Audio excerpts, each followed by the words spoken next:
Dude, I am so freaking bored. Let's have a Yo Mama fight. Okay. Yo mom is so fat. I took a picture of her, and it's still printing. Yo Mom is so fat, she booked the waterbed at a hotel, and they put a blanket over the ocean. Yo mom is so fat, she got a job as a screen at a movie theater. Yo Mom is so fat, she jumped in the air and got stuck. Yo mom is so fat, she got locked in a grocery store and starved to death. Yo Mom is so fat, when God said let there be light, he told her to move over.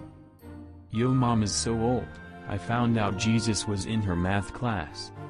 Okay, good one. I guess you win.